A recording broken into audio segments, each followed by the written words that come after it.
Hello friends, welcome to our channel. నేను mulberry stems సాఫ్ powder పెట్టి ఇట్లాగా పెట్టుకున్నాను. ఆల్రెడీ కాయలు వచ్చిన మొక్క, అది బాగా ముదురు మొక్క. ఆ కాయలతో కూడా పాప స్టెమ్స్ ఇచ్చారు వాళ్ళు, నర్సరీ వాళ్ళు. నేను రిక్వెస్ట్ చేస్తే ఇచ్చారనమాట. వాటిని పెట్టడం జరిగింది. ఇప్పుడు అలా పెట్టిన కొమ్మలు చూడండి, ఇప్పుడు చిగురులు వచ్చేసినాయి. అన్నీ 100% జర్మినేట్ అయ్యాయి. అన్ని కొమ్మలు కూడా చిగురులు వచ్చినాయి చూడండి. చిగురుతో పాటు పువ్వు వచ్చేసింది, కాయలు కూడా వచ్చినాయండి. కాయలు కూడా వచ్చేసినాయి వీటికి.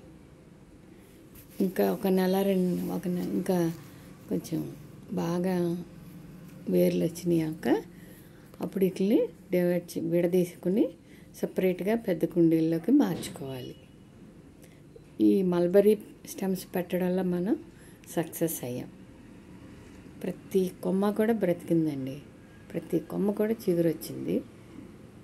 ఎందుకంటే ఆల్రెడీ మంచి మొక్క, అది మదర్ ప్లాంట్, చాలా మంచిది కాబట్టి అది బాగా ఫ్రూటింగ్ అది కూడా బాగా ఇస్తూ ఉంది.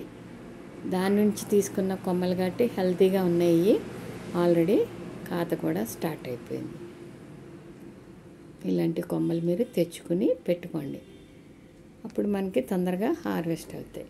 చిన్న మొక్కలు, లేత మొక్కలు పెట్టుకుంటే మనకి టైం పట్టేస్తుంది అనమాట. ఇక్కడ నుంచి ఇది ఫ్రూటింగ్ స్టార్ట్ అయిపోతుంది. Thank you for watching. Please like, share and subscribe. Thank you.